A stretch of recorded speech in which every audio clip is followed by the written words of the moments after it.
Today I'm going to tell you the story of a little kid born in Mexico City around 39 years ago called Juan Ramos.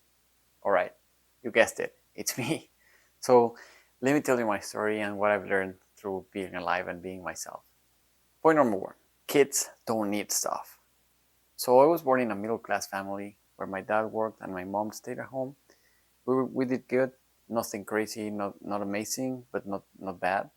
And the only thing that I really remember is that I had no clue what clothes I was wearing, what cars my parents were driving, how many toys I had. What I've learned and what I try to do now with my kids is to understand that kids don't need stuff.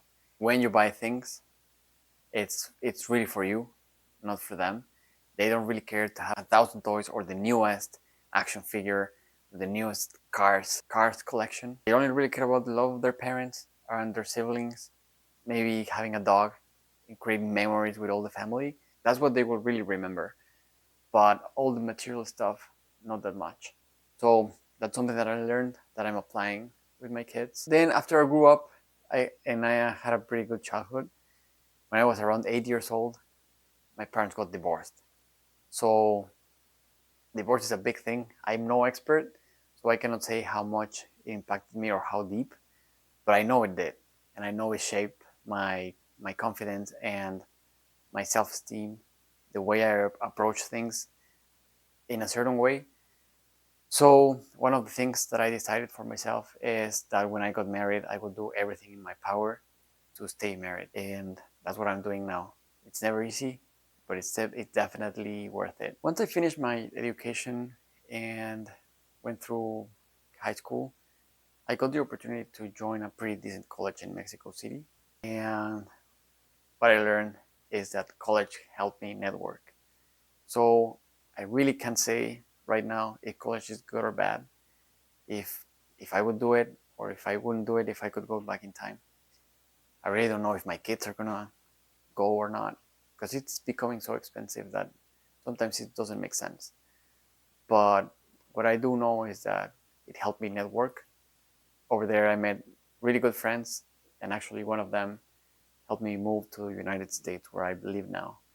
So, yeah, regardless of it being good or bad, one thing that I know for a fact is that it helped me network. And because of that, I was able to move to the United States and do an engineering job here. And there, what I learned is that the best things in life are really scary. In Mexico, I was doing CAD work, so I was playing with the computer all day. Not huge pressure. It was a good job.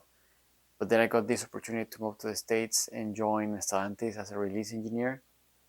And honestly, I was kind of freaking out, but I said, okay, I need to do it. So I forced myself to do it. When I came here, I was very scared. I was wondering if I was going to make it, if I was going to be able to communicate properly with all the people here, if I had enough knowledge to do the job. Even after my wife joined me here, at night, sometimes I was having panic attacks. I would wake up and always want to throw up. It was pretty crazy that lasted like a couple of weeks. So I was really scared, but I pushed through. I made it, and now I've been here for 8 years, and it's one of the best things that happened in my life because our quality of life just increased significantly.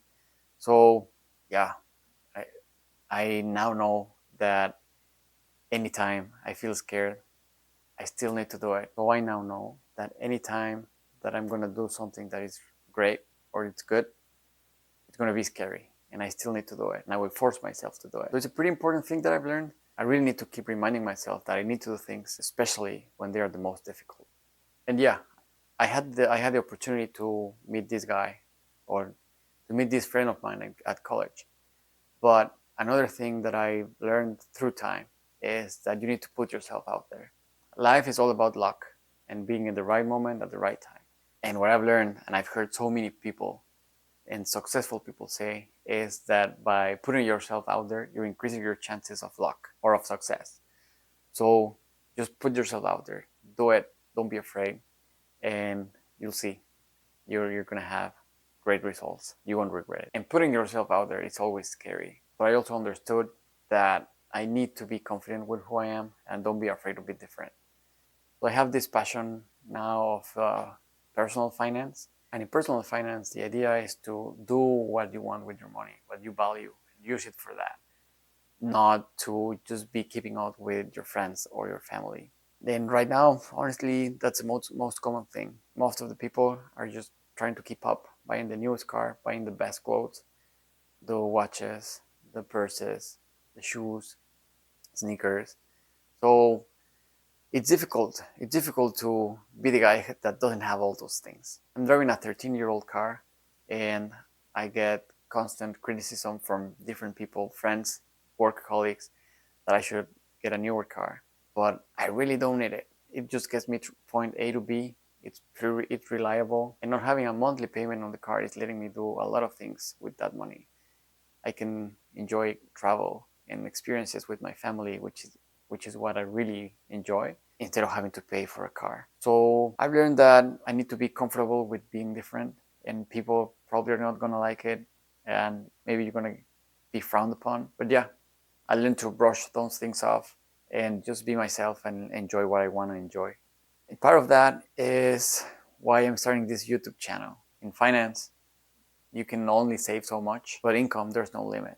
So yeah, my hope is that I can increase my income with YouTube and hopefully help a lot of people along the way. If you enjoy this type of content and you enjoy the vibe, I would love it if you subscribe to the channel, and we'll see each other every week.